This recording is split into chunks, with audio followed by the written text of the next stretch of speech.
You've seen this lots of times now, and I've sort of modeled this like this, and this is a cybernetic model in many ways, and it's based, although I didn't know it when I developed it, it's based on the thinking of Norbert Wiener, who was an artificial intelligence genius, and it basically presumes that, it's a modified version, it presumes that wherever you are, you have some conception of where you are, that's your current understanding of the world. It's flawed. Just because you're here doesn't mean you understand everything about being here, hopefully because you have low resolution conceptions. You don't know anything about the people around you. As long as they sit down and shut up and act normally, that's no problem because you can easily ignore them.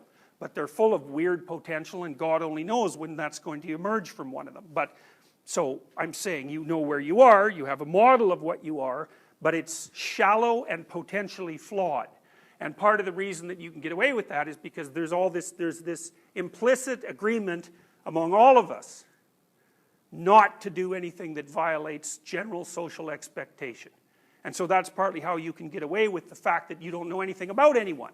It's like, yeah, they're peculiar, like rhinoceroses and ostriches, and God only knows what they're up to. But hopefully they're socialized enough so they don't show you how peculiar they are when you're walking past them on the street in public. And so you can get away with your shallow knowledge. So, and then you have some sense of where you're going. And you know, maybe that's vague. Part of it, it's going to be there whether you have thought it through or not.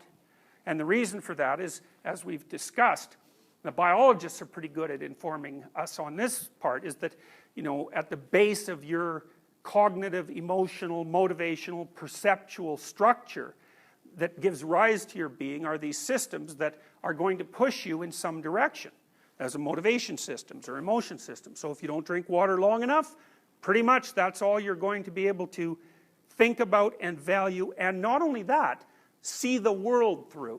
Because when you see the world as a thirsty person, you're not seeing the world the same way that someone who has had plenty to drink sees it.